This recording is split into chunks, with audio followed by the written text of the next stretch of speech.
Kaut kā Aleksandrs Lukašenko ir kļuvis vēl trakāks. Putina Baltkrievu marionete jau ir runājusi par savu spēku mobilizēšanu un gatavošanos karam, bet tagad lietā ir arī kodolieroči. Lukašenko un Putins sadarbojas, lai NATO pievārtē ienestu ko draudīgu. Tā ir Krievija, tā ir Baltkrievija, tie ir kodolieroči. Kas gan varētu noiet greizi? Izrādās, ka daudz kas, bet vispirms apskatīsim mācības. 18. maijā Politico un daudzi citi mēdī ziņoja, ka Krievija un Baltkrievija ir sākušas kopīgas mācības, lai praktizētu taktisko kodolieroču izvietošanu Baltkrievijas teritorijā. Šīs mācības šķita radušās no zila gaisa, jo neviena no valstīm iepriekšējās nedēļās un mēnešos nebija ziņojusi par gatavošanos kam tādam. Vienu dienu nekas nebija plānots. Nākamajā dienā Baltkrievija jau sadarbojās ar Krieviju, lai apmācītu savus karavīrus, kā palaist kodolieroci pret nenosauktu ienaidnieku. Šīs nav vienreizējas mācības. Saskaņā ar Baltkrievijas aizsardzības ministrijas sniegto informāciju, mācības, kas sākās 18. maijā, ilgs vairākas nedēļas un visticamāk laika gaitā kļūs plašākas. Oficiālā paziņojumā ministrija palika diezgan neskaidra par to, ko tieši tā darīs, norādot: galvenā uzmanība šajā pasākumā tiks pievērsta gatavības pārbaudei veikt kaujas uzdevumus no nesagatavotām vietām visā Baltkrievijas republikas teritorijā.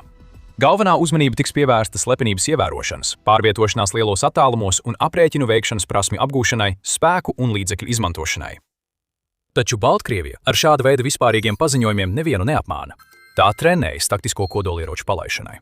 Un tas ir nopietns satraukuma iemesls ne tikai tās kaimiņu valstī Ukrainai, bet arī vairākām valstīm, kas atrodas NATO aizsardzībā.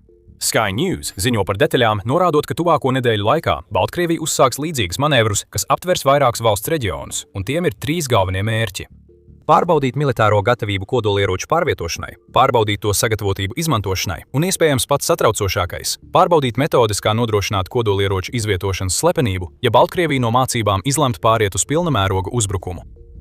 Šīs mācības acīm redzot dos gan Baltkrievijai, gan Krievijai labāku priekšstatu par to, cik labi taktiskie kodolieroči var tikt pārvietot lielos attālumos Baltkrievijā, kā arī par to, cik daudz karavīru un kāda tehnika būs nepieciešama, lai šādas pārvietošanas būtu iespējamas. Baltkrievija jau ir norīkojusi daudz karavīru pirmajai mācību kārtai. Ziņu aģentūra Sky ziņo, ka piedalās 1500 karavīru, un viņi izmantos apmēram 200 tehnikas vienību, tostarp lidmašīnas. Vienīgais glābiņš visā šajā ir tas, ka Krievija pašlaik pilnībā kontrolē kodolieroču krājumus, kas tiek uzkrāti Baltkrievijā. Taču pastāv risks, ka šāda veida mācības varētu ļaut Baltkrievijai darboties patstāvīgi, vismaz sagatavošanās posmos, lai nākotnē veiktu triecienu. Ja mēs to jau nezinājām, tad tagad tas ir oficiāli. Lukašenko ir zaudējis prātu. Kādreiz Putina pakalpiņš, Baltkrievijas diktators, agrāk vismaz varēja apgalvot, ka rūpējas par savu tautas labklājību. Viņš melotu, bet viņš to varēja apgalvot. Bet tagad Lukašenko būtībā ir nodevis varas grožus Putinam, ļaujot savai valstī kļūt par pilnīgu marionešu valsti, militārā ziņā, kā arī par platformu kodolieroču palaišanai. Bet kāpēc tieši tagad? Kas ir pamudinājis Krieviju un Baltkrieviju atsākt kodolieroču spēku demonstrēšanu tādā veidā, kādu mēs nekad iepriekš neesam redzējuši? Atbilde varētu slēpties kaut ko, ko Ukraina izdarīja, un kas Putinu ir pamatīgi nobiedējis. Šīs negaidītās kopīgās mācības šķiet tika organizētas pēc iespējas ātrāk pēc tam, kad Ukraina veica līdz šim lielāko dronu uzbrukumu Maskavai un apkārtējiem reģioniem. Krievija apgalvoja, ka šajā uzbrukumā bija 3 civiliedzīvotāju upuri. Taču Ukrainai tas viss bija par tās gaisa spēka demonstrēšanu un pēc iespējas vairāk militārās infrastruktūras iznīcināšanu Maskavā un tās apkārtnē. Līdz uzbrukuma nedēļas nogales beigām Ukraina bija palaidusi apmēram 1300 dronu, vairāk kārt pārvarot Krievijas pretgaisa aizsardzību ap Maskavu. Starp bojātajiem objektiem ir rūpnīcas, kas ražo elektroniku un mikroshēmas, ko izmanto Krievijas raķetēs, Maskavas naftas pārstrādes rūpnīca un naftas bāze Soļžeņičnogorskā. Ukraina uzbrukumu laikā palaida vairākus dronus. To starpā bija arī Firepoint ražotais FP1 drons, kas jau ir labi zināms, kā arī RS1 Bars, reaktīvais drons, kas paredzēts mērķu triecieniem 100 km attālumā. The Guardian arī ziņo, ka Ukraina izmantoja dronu, kas iepriekš nebija atklāts sabiedrībai ar nosaukumu Bars SM Gladiator. Šis drons simbolizē vienu lietu, kas Putinu biedē visvairāk. Ukraina kļūst spēcīgāka tālas darbības triecienu jomā. Kamēr Maskava dega, Putins un viņa līdzgaitnieki noteikti saprata, ka Krievijas teritorijā vairs nav patiesi drošu vietu. Ukraina ir kļūsi pārāk spēcīga. Tās tālas darbības ieroči ne tikai spēj sasniegt Maskavu, bet arī pārvarēt blīvo pretgaisa aizsardzību, ko Krievija ir izvietojusi šajā reģionā.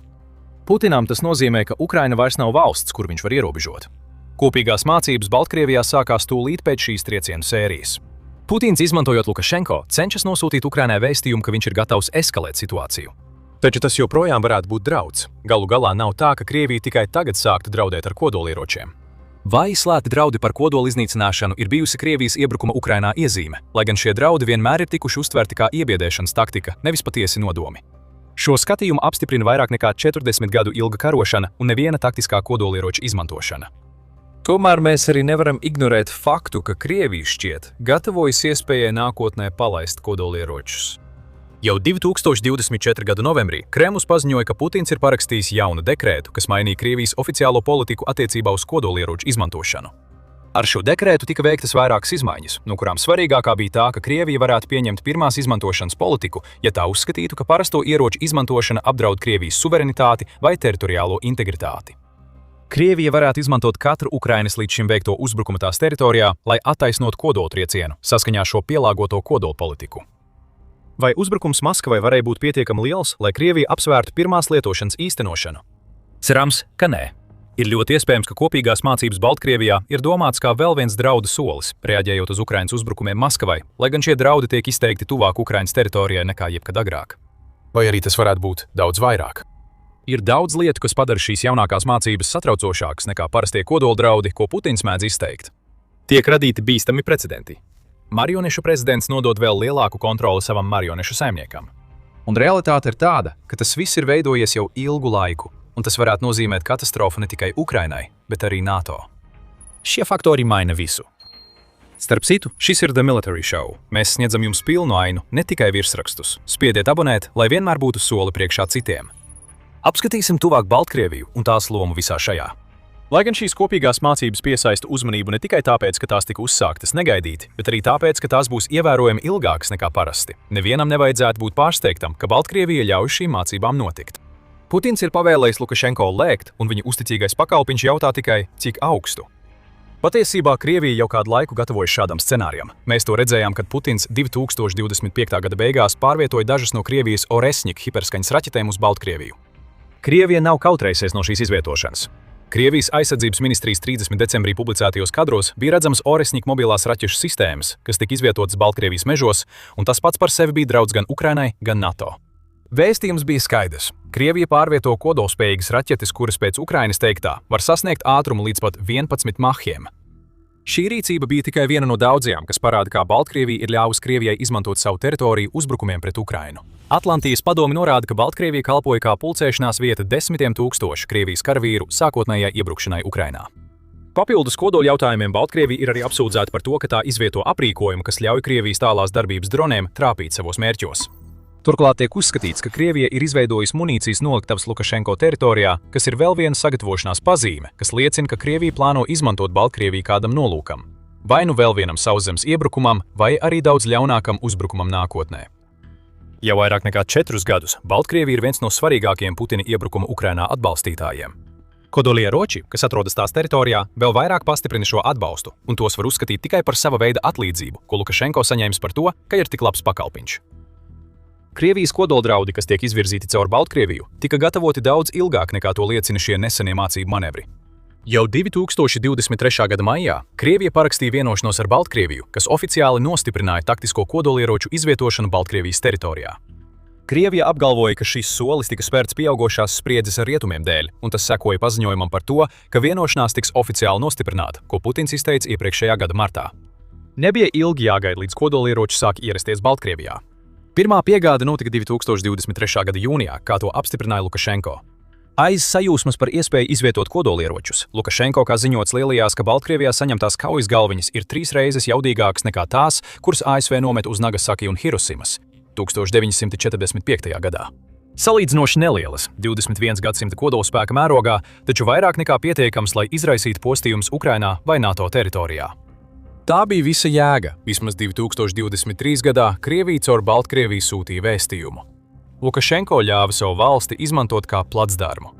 Sākotnēji tas nozīmē, ka Baltkrievija kalpoja kā ceļš, pa kuru Krievija varēja sūtīt karaspēku iecerētajai straujajai iebrukuma operācijai Ukrainā.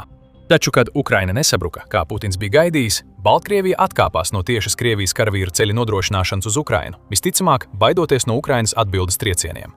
Tieši šīs pašas bailes visticamāk lika Lukašenko spērt galēju soli, ļaujot Krievijai izmantot viņa valsti kā Krievijas kodolieroču starpnieku valsti. Tagad notiek kopīgas kodolieroču mācības. Lukašenko sūta vēstījumu: ja jūs ar mums ķēpāsieties, onkulis Putins varētu ļaut mums izmantot kodolieročus. Un tieši tur viss šis varētu aiziet ļoti nepareizā virzienā. Cik satraucoši līdz šim arī nav bijuši Krievijas kodoldraudi. Tajos vienmēr ir bijis zināms zemteksts. Pieņēmums, ka Putins nekad nav bijis īsti nopietns, jo viņš zināja, ka Krievijas kodolieroču palaišana izraisītu postošu atbildi no NATO un tās kodolspējīgajiem dalībniekiem. Tagad tiek radīts precedents. Bīstami Krievijas kodolieroči tiek nodoti marionešu valstī, kas varētu rīkoties Putina vārdā vai pat patstāvīgi, vienlaikus dodot Krievijai zināmu iespēju ticami noliegt, ka tā bija iesaistīta triecienā, kas nāk no Baltkrievijas. Mēs viņiem vienkārši devām kodolieročus, varētu apgalvot Putins un viņa līdzgaitnieki. Mums nebija ne jausmas, ka Lukašenko ir tik traks, lai tos izmantotu. Baltkrievijas prezidents tiek padarīts par muļķi, jo Kremlis manipulē ar viņu, liekot viņam atdot vēl vairāk savas varas Putinam. Bet pirms mēs pie tā nonākam, apskatīsim precedenta jautājumu.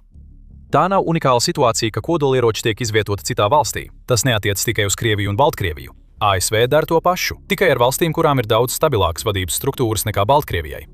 Saskaņā ar starptautisko kampaņu par kodolieroču izskaušanu, ICAN, ASV ir izvietojusi kodolieročus 5 citās valstīs, tostarp Itālijā, Beļģijā, Vācijā, Turcijā un Nīderlandē. Vladimiram Putinam nekad nav paslīdējis garām fakts, ka visas šīs valstis atrodas Krievijas trieciena attālumā. ASV apgalvo, ka tā ir pilnīga operatīvā kontrole pār šiem ieročiem, kas nozīmē, ka tie netiks palaisti, ja vien ASV to neizlems. Taču tas nozīmē, ka jau iepriekš pastāvēja zināms precedents tam, ko šobrīd dara Krievija un Baltkrievija. Putins un Lukašenko var to izmantot. Ja ASV to dara, kāpēc Krievija nevarētu? Atšķirība, kā norāda Ukraina, ir tāda, ka ASV neizvieto savus kodolbumbas valstīs, kuras pārvalda traki autoritāri līderi. Krievija to dara. Ukrainas ārlietu ministrija saka, pārvēršot Baltkrieviju par kodolieroču izvietošanas vietu pie NATO robežām, Kremlis faktiski leģitimizē kodolieroču izplatīšanu visā pasaulē un rada bīstamu precedentu citiem autoritāriem režīmiem.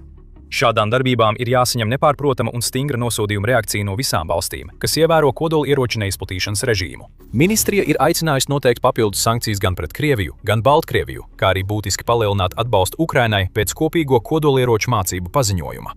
Ukraina norāda, ka ir pārkāpta sarkanā līnija un ir nepieciešama atbilde, lai nodrošinātu, ka Krievija saprot, neatkarīgi no tā, ko tā plāno darīt izmantojot Baltkrieviju, tā saņems atbilstošu reakciju. Tagad jautājums ir, kā NATO uz to visu reaģēs? Atbildēji vajadzētu būt sniegt to, ko Ukraina prasa. Kāpēc? Tāpēc, ka tas, kas šobrīd notiek Baltkrievijā, ir tikpat liels drauds NATO, cik tas ir Ukrainai. Ziņu aģentūra Sky norāda, ka Krievijas un Baltkrievijas kopīgo mācību apjoms un mērogs pēdējos gados ir pieaudzis. Krievija jau kādu laiku modernizē infrastruktūru un nosūta munīciju uz bāzēm Ozipeviču reģionā Baltkrievijā. Tas viss šķita loģiski pirms gada vai 2. Lielākā daļa Baltkrievijas militāro mācību notika valsts centrā, kur arī atradās šī bāze. Taču tagad kaut kas ir mainījies. Militārās mācības Baltkrievijā tagad biežāk notiek valsts ziemeļrietumos, kas ir daudz tuvāk 2 NATO valstu robežām, un tas noteikti nevar būt ērti kolektīvās aizsardzības aliansei. Šīs 2 valstis ir Polija un Lietuva. Un viņi ar milzīgu aizdomīgumu vēros, ko Krievija un Baltkrievija dara savu kopīgo kodolmācību laikā. Pastiprināta NATO uzraudzība jau tiek īstenota šo 2 valstu, kā arī Latvijas robežās, un Lietuva ir paaugstinājusi daļu savu spēku gatavības līmeni. Ir skaidrs, ka NATO ir noraizējusies. Gan NATO, gan Eiropas Savienības amatpersonas jau ir asi kritizējušas Putinu par viņa lēmumu izvietot kodolieročus Baltkrievijā. Šī nosodījuma vilnis jau bija sācies 2023. gadā, kad Eiropas Savienības galvenais diplomāts Joseps Borels nosauca Krievijas rīcību par bezatbildīgu eskalāciju un draudu Eiropas drošībai. Līdzīgas bažas ir izteiktas arī kopīgo mācību laikā, taču Baltkrievija tās noraida. Ukrainas prezidents Volodimirs Zelenskis jau ir norādījis uz notiekošo Baltkrievijā kā uz nopietnu draudu. Putina pārstāvis Dmitrijs Peskovs atbildēja apgalvojot, ka šādi paziņojumi ir tikai mēģinājumi sāsināt spriedzi. Jā, protams, jo Krievijas un Baltkrievijas taktisko kodolieroču mācības, kas apdraud Ukrainu un NATO, noteikti ir deeskalācijas taktika. Tas viss mūs atkal atgriež pie cilvēka, kurš ir visa centrā, nevis Putina, bet gan viņa pakalpiņa Lukašenko. Saskaņā ar Sky News teikto, Lukašenko pilnībā atbalsta kodolieroču mācības, kas šobrīd notiek viņa teritorijā. Izdevums ziņo, ka jūnijā plānotas vēl vairāk šādas mācības, un šķiet tās tiks paplašinātas, iekļaujot vairāk lidaparātu un imitētas palaišanas. Baltkrievija turpina apgalvot, ka visas šīs mācības ir aizsardzības rakstura, taču šādas apgalvojums ir grūti uztvert nopietni. Baltkrievijai neviens neuzbruk, un Baltkrievija Ukrainas karā ir agresora pusē. Ko Lukašenko ar to domā, ir tas, ka Putins viņam ir pateicis, ka tas viss ir nepieciešams, un tieši tas padara Baltkrievijas diktatoru tik bīstamu. Jebkāda mugurkaula līdzība, kas viņam varētu būt bijusi, šķiet ir pazudusi, un viss, kas palicis, ir neprātīga vēlme noturēties pie varas, kas arvien vairāk nonāk Putina rokās. Ir daži, kas uzskata, ka Lukašenko darīs visu iespējamo, lai izvairītos no kara. Politiskā stratēģe Tara Zaharodnija stāsta RBC Ukraine, ka Lukašenko ir bandīts un diktators, bet ne muļķis, jo viņš pilnībā saprot, ka jebkāda kara sākšana, kodolkara vai cita, ar Ukrainu sagrautu viņa valsts ekonomiku un vājinātu viņa varas tvērienu. Zaharodnija norāda, ka tas, ko mēs šobrīd redzam no Lukašenko puses, ir kara sagatavošanās imitācija. Tā varētu būt. Taču Krievijas ietekmes pieaugums Baltkrievijā ir reāls. Pamazām Putins ir panācis, ka Lukašenko dara visu, ko viņš prasa. Mēs to redzējām sākotnējā iebrukuma Ukrainā laikā. Mēs to redzējām atkal, kad Krievija pasniedza savu kodoldarījumu kā izdevīgu Baltkrievijai, lai gan patiesībā tas padarīja Baltkrieviju par mērķi, vienlaikus ļaujot Krievijai demonstrēt lielāku varu. Un mēs to redzam vēlreiz kopīgajās kodolmācībās. Šīs mācības nenotiek tāpēc, ka Lukašenko tās vēlētos. Putins ir nikns par to, ko Ukraina panāca Maskavā, un viņš izmanto Baltkrieviju, lai nosūtītu vēstījumu. Tāpēc Lukašenko šobrīd ir tik bīstams Ukrainai. Viņa vara, vismaz attiecībā uz ģeopolitiku vai kariem, faktiski neeksistē. Putins pieņem lēmumus, Lukašenko vienkārši dara to, kas viņam tiek pavēlēts. Un trakākais visā šajā ir tas, ka Lukašenko zina, ka pašlaik notiekošās kopīgās mācības ir paredzētas, lai nodrošinātu, ka Baltkrievija būs piemērots placdarms kodolieroču palaišanai, ja un kad Putins izlems, ka tas ir nepieciešams. Bet viņš tik un tā ļauj mācībām notikt. Vēl viena daļa Baltkrievijas ir nodota Putinam, un viss, ko Lukašenko var darīt, ir izlikties, ka tā ir viņa paša ideja. Lukašenko ir marionete, bet viņš ir satraucoša marionete. Un tas nav tikai tāpēc, ka viņa teritorijā šobrīd notiek kodolmācības.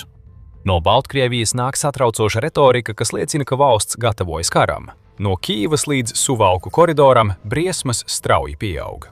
Tagad ir 3 bīstami scenāriji, kas varētu izmainīt karu Ukrainā, un par visiem tiem jūs varat uzzināt mūsu video. Ja jums patika šis video, neaizmirstiet abonēt The Military Show, lai sekot mūsu jaunākajiem atjauninājumiem par notikumiem Ukrainas karā. Un kā vienmēr, paldies, ka skatījāties!